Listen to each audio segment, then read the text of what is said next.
What is going on, guys? Old Shaman here, back again with yet another video. So today we're going to be doing something a little bit different. I'm going to be showcasing to you my video game setup, kind of go over a few of the key points in my collection, some of the things that I own, as well as a few of the consoles, and just kind of briefly running through everything.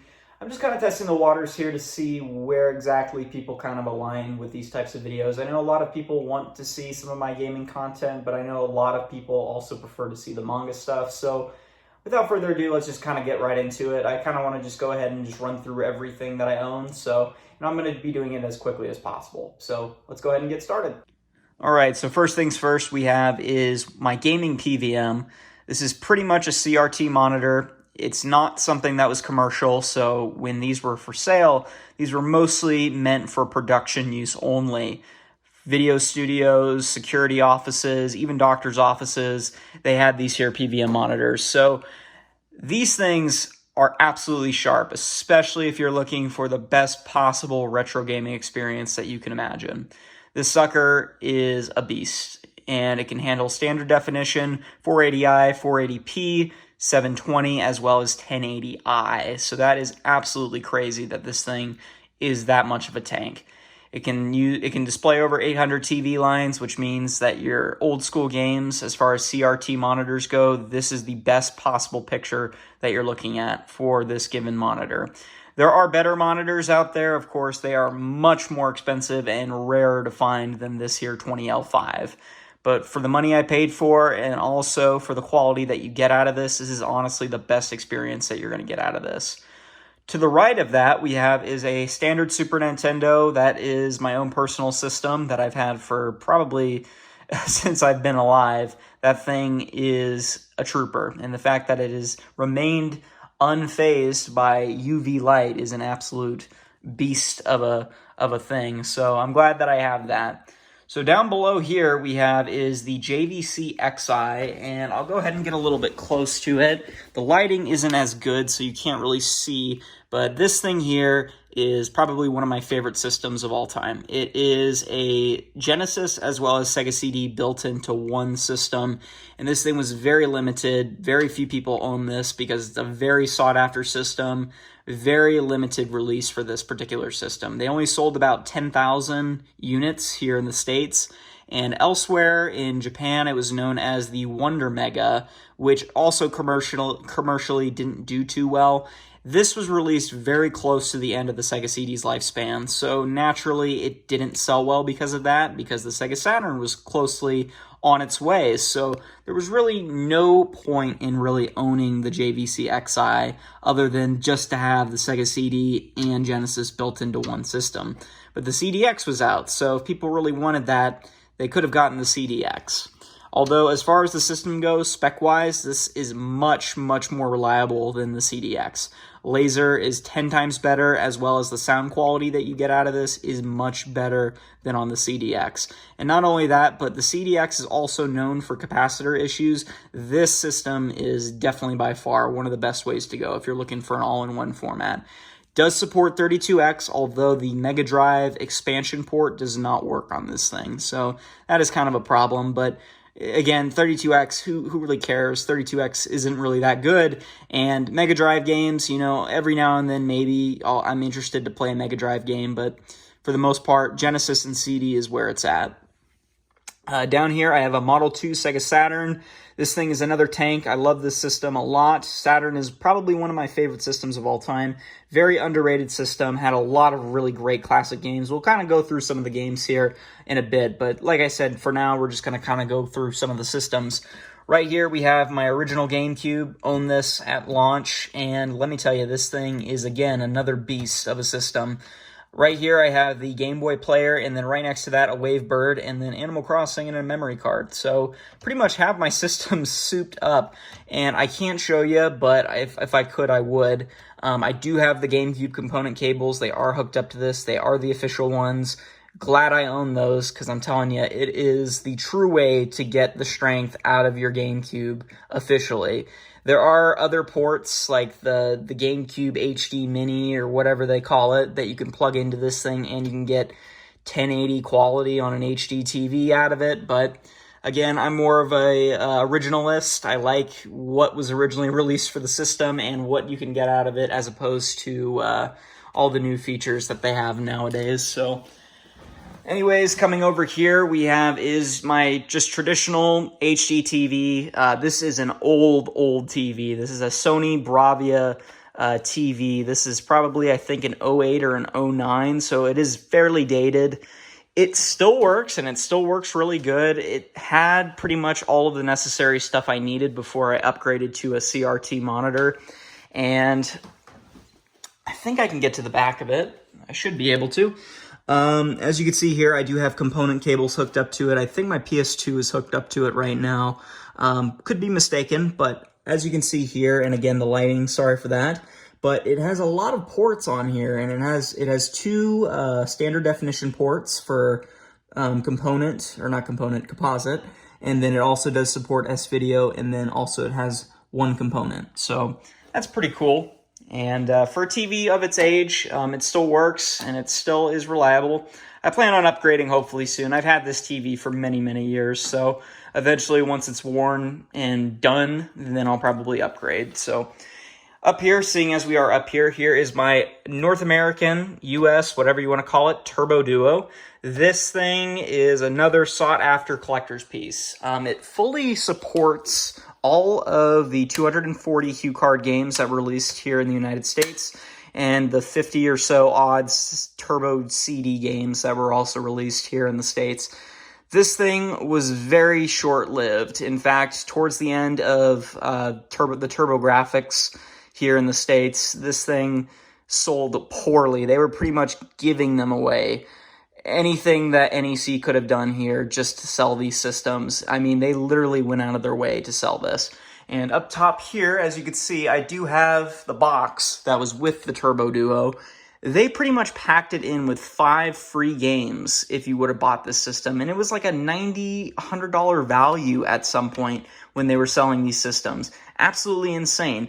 But I'm telling you, this is probably the best way to play your Turbo CD and Turbo Chip games because it's an all-in-one system. You don't have to have the Super Effects card, which I believe is the arcade card, and then the CD card in order to play a CD or a Turbo Chip game. Especially later on when they went to the Super CD, which also has it built in on the very top. It says compatible with Super CD-ROM 2 games. So that was the later TurboGrafx games. So this thing is a beast. I did have it recapped when I originally got it. And these things were known to have really bad capacitor issues, which is the only downside to a lot of these TurboGrafx systems. The CD, as well as the original system, also had really crappy capacitors in it. So if you plan on getting one of these, because they are very expensive, I would recommend that you fully invest in a refurbished one, because those are the ones you're going to want, because those are the ones that are going to be lasting you for a long time. All right, and coming down here, we have is my PS2 Slim. This is also my original PS2 that I got. I originally did not have a PS2 at launch. I got this many years later, I believe as far as 2004, I think is when I got it. And that was pretty much, I don't want to say towards the end of the PS2's lifespan, but it was after a lot of the key games that this system is known for were released. So that's also not a bad thing. I mean, I had really good games to live up to, and I was missing a lot when the PS2 launched. Lots of really good games for this system were released. So happy to say I own it now, and I own a couple of games here. These are the ones that I have out, because these are the ones I've been playing through the most, I would say. But I do have more, but we'll get to that later. Anyways, down here we have a Model 1 Sega Genesis as well as a Model 1 Sega CD. I actually own 2 of these systems. I have one out of the box, and then I also have one complete in box that you see up there. And this thing is, it's not reliable. It's not. The Model 1 Sega CD, while is really cool in the fact that it has a motorized tray and it has LEDs and all sorts of really cool things on it, is not very reliable. The CD laser on these were not made very good at all. I believe 2 brands of CD lasers were made for these, JVC and then also Sega's proprietary laser, which was manufactured by Sony at the time. The ones that were made from Sony are really good, and if you manage to find one with the Sony laser in it, keep it because they are really good. The other crappy ones are the JVC ones, and those are garbage. They barely work. If it has a scratch in the disc at all, it will not read the disc at all, and thus you will not be able to play a game at all on these things. So much as a speck of dust that's on the disc, and it will not read the game. You have to have a pretty much mint-near game if you want to play something on a Model 1 Sega CD. So that is also one of the reasons I upgraded to the JVC, just because it is definitely more reliable and much better of a system than anything else. So again, just briefly over here, this is again my Sony stuff. I have a Death Stranding PS4 bundle that I recently picked up. I also do have a white Destiny bundle, but that thing's a piece of crap, so I put that away. Went ahead and scrounged up some change for this thing, and it's, you know, it looks nice, it's cool. I love the PS4. I think it's probably one of the better systems that has recently come out in recent years. And again, I have a couple of key games that I like to talk about. Bloodborne, Dark Souls Remaster, Resident Evil 2 Remake is another game I've been playing, and then of course Death Stranding, it's another good one. And then down below we have a PS3, a couple of DVDs, don't need to really worry about anything there. So, alright, and then coming up top, which we have, is the games. This is some of the stuff that a lot of people probably wanted to see more than anything. We have Sword of Vermilion, that is a Genesis RPG, and in fact, most of these are Genesis RPGs. The reason I have these showcased is just because they are my complete in-box games. Genesis complete in-box, and really anything 16-bit complete in-box, is really hard to come by. Genesis, not so much. Towards the end, they started doing these paper boxes, so around 94, 95, and that was when a lot of these games started to become really hard to get a hold of. And then there was a period of time when they were doing both paper and also in these movie cases, that I like to call them, or like other people, they're rental cases, essentially. That's pretty much all they are, VHS cases. So, Phantasy Star 2 and Phantasy Star 4 don't have 3. Other one is going to be on Mega Drive, or not Mega Drive, Master System, which again I don't have. Shining Force 1, and then also Light Crusader, Landstalker, and then Sword of Vermilion again. These are just, again, my complete in-box games. I own a lot of single stuff that's out of box. So, again, maybe another time I'll do a Genesis collection video, but this is just my main stuff that I like to showcase. Dreamcast, again, these are some of my rarer games, some of the ones I like to play all the time. With the exception of Alien Front, the only reason that's there is because it's a complete in-box title. It has the microphone as well as, I believe, another thing in there that it came with, complete in-box. But we have Sword of the Berserk, Guts Rage, that's an okay anime game. Element Gimmick Gear, that is a really good RPG. Sega Bass Fishing, can't go wrong if you like fishing games. Choo Choo Rocket, really good puzzle game. Resident Evil Code Veronica, it's a mixed bag game. Some people really like it, some people really don't. I kind of fall in the middle. It's okay. It's not a bad game. Resident Evil 2 Dreamcast, in my opinion, is one of the superior versions. Resident Evil 3 Nemesis, again, superior compared to the PlayStation. Jet Grind Radio, or Jet Set Radio, as it's known as in other places. Really fun game. I definitely think it's better than the Xbox version. Xbox did come out with a sequel, which was more or less like a remaster in a way. And it just didn't do the same thing that the original did for me. Sonic Adventure 2, nostalgia. That's about all I can say. So Turbo games. So I have Air Zonk, complete in box, Splatterhouse, and Cosmic Fantasy. Air Zonk was probably the hardest one to find. Finding that complete in box with the manual and really mint shape was a challenge, to say the least. All right, and then the loose games, which is just the jewel case. Here is a game, Gate of Thunder. This did not come with a side panel, so you can't really tell what game it is unless you pull it out, which, you know, it's fine. This was actually a pack-in game for that TurboDuo that was complete in box, so that's kind of cool. Next to that we have is Neotopia. That's sort of like a Legend of Zelda clone. Let's see, Legendary Axe, that's a fun game, it's not too bad. Dungeon Explorer, Bomberman, Shadow of the Beast, Dungeon Explorer 2, really fun game. Prince of Persia, that's pretty much been ported on every single system known to man. Lords of Thunder. Now, this game is awesome. This is a horizontal shooter, which is not, the selling point. It is the fact that it has a kick-ass soundtrack. In fact, I would definitely recommend just getting this game if you are a heavy metal fan. This game is absolutely awesome. If you're fortunate to own it for the TurboDuo or even the Sega CD, there's a version for it on Sega CD, but it is even more expensive than the TurboDuo, ironically. And both versions are good, but I would definitely say the TurboDuo version is probably the definitive way to play it.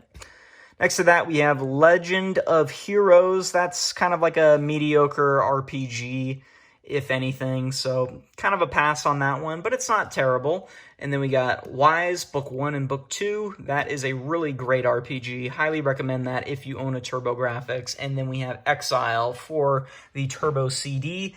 It's an okay version of it. Working Designs actually worked on bringing that over here, and this is actually really one of the first Working Designs titles before they ended up folding in the early 2000s.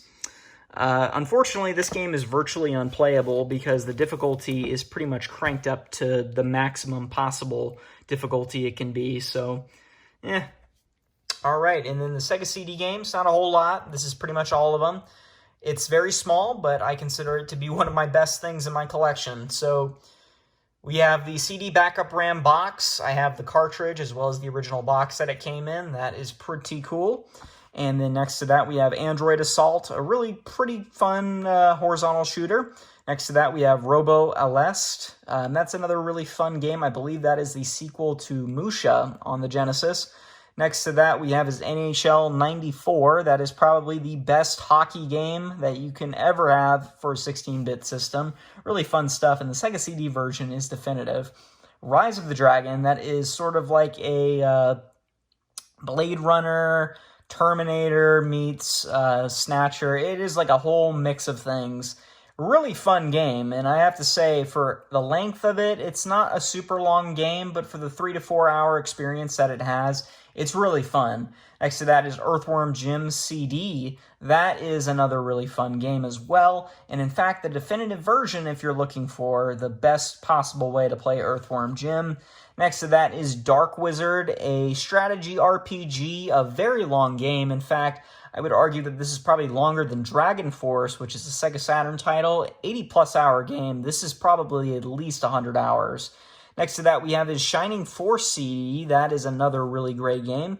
Up to that is Vi, or Vey, depending on however you pronounce it, a Working Designs title. Lunar 1 and Lunar 2, excellent, excellent games. I love the Lunar games so much. So much so that, in my opinion, the Sega CD is probably the best way to play it, especially Lunar 2, Eternal Blue.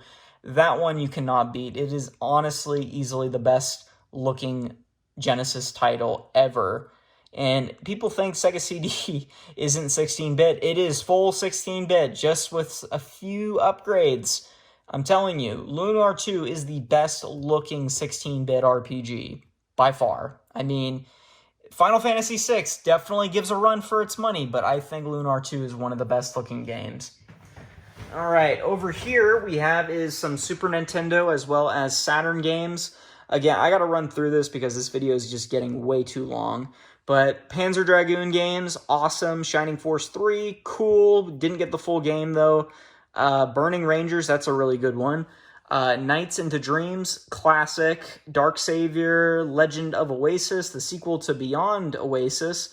And then Guardian Heroes, The House of the Dead, the only vanilla port of the game on console. So if you ever wanted to play House of the Dead at home, this is the only system you can play it on. Mega Man X4, Resident Evil, Lunacy, and Dragon Force, which we were talking about earlier. That's another really good one. Some Switch titles. Again, I don't really play too much Switch. I think Animal Crossing is probably the biggest thing right now.